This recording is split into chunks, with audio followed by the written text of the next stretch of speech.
বারবার আমি এই চ্যানেলওয়ালাদের মাধ্যম দিয়ে বলি, আমি খুব বড় লোকের ছেলে নয়, আমি গরিব ঘরের ছেলে। আমার বাবা পরের বাড়িতে কাজ করে আমার মতো সন্তানকে মানুষ করেছিল, গরিবী হালত ভুলে যাই না।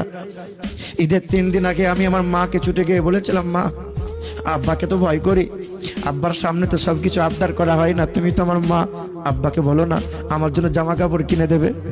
সেদিন মা বাবার হাতটা ধরে আড়ালে করে বলেছিল, তোমার ছেলেটা বড় আবদার করেছে, ছেলের জন্য একটু জামা কাপড় আর নতুন জুতা এনে দাও না, ঈদের দিনে পড়বে। সেদিন বাবার চোখ দুটো পানিতে ছলছল করেছিল আর বলেছিল, তুমি তো জানো আজ 2.5 মাস 3 মাস ধরে ঘরে বসে আছে, কোনো কাজ নেই, টাকা নেই, ঈদের সামান কেনার পয়সা নেই। সেদিন মা বলেছিল, তোমার ছেলে আবদার করেছে, ছেলের জন্য প্রয়োজন হলে ঋণ করো। সকালে ফজরের নামাজটা পড়ে ভোরে ভোরে, কেউ দেখতে পাবে না, কেউ জানতে পারবে না, আমার আব্বা ঋণ করতে গেছে এই ছেলেটার জন্য। সেদিন ধনির বাড়ির সামনে হাত দুটো জড়ো করে বলেছিল, ধনী মানুষ বাবু আমার ছেলের জন্য 200 টাকা দেবেন, আমার ছেলের জন্য নামি দামি একটু জামা কাপড় কিনবো, এক জোড়া জুতা কিনবো, ঈদের দিনে আমি আমার ছেলেটাকে সাজিয়ে গুছিয়ে ঈদের নামাজ পড়াতে যাবো। 200 টাকা কবে শোধ করবি? সেদিন বাবা বলেছিল, ঈদের নামাজটা পড়ে কাজ করে দেবো, ঈদের পরের দিন কাজ করে দেবো, 3 দিন কাজ করে তোমার টাকা শোধ করে দেবো। সেদিন 200 টাকা নিয়ে ঈদের সামান কেনা বাদ দিয়ে নামি দামি জামা কাপড় হয়েছে, জুতা হয়েছে, ঈদের দিনে গোসল করে নতুন পোশাকটা পরে নিয়েছিলাম।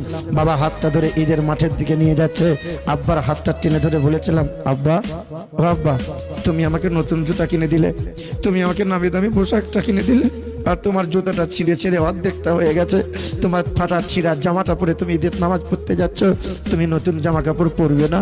সেদিন বাবা কষ্টের কথাটা গোপন রেখে মুখটা যেন হাসি মুখ করে বলেছিল, নতুন জামা কাপড়গুলো আলমারিতে ভরা আছে, কদিন পরে পরবো, আজকে আর পরবো না, আজকে আর পরবো না।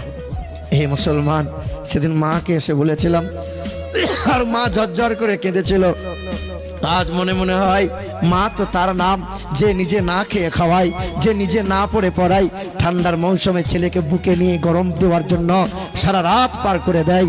সারা রাত মা গরমের সময় ছেলে ঘুমায় না বলে বসে বসে শাড়ির আঁচল দিয়ে মাথার উপরে হাওয়া করে সারা রাত বাচ্চাকে ঘুম পাড়ায়। বাবা তো তার নাম, রাত দিন মেহনত করে মাথার ঘাম পায়ে ফেলে রক্তকে পানি করে তোমার মতো বাচ্চার ইচ্ছা আবদারগুলো পূরণ করে দেয়, নিজের ইচ্ছেগুলো বাপ বলে সব ত্যাগ করে দেয়। তুমি সেই বাপকে ভুলে গেছো বলো, তুমি সেই মাকে ভুলে গেছো বলো। তুমি ভুলে যেতে পারলে কুলাঙ্গার, তুমি মরে যাও না কেন?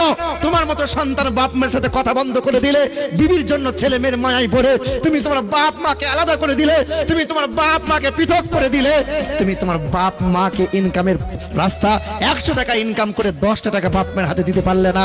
তোমার মতো ছেলে কুলাঙ্গার সন্তান, তোমার বাপ মা ভুল করেছে তোমার মতো বাচ্চাকে পয়দা করে।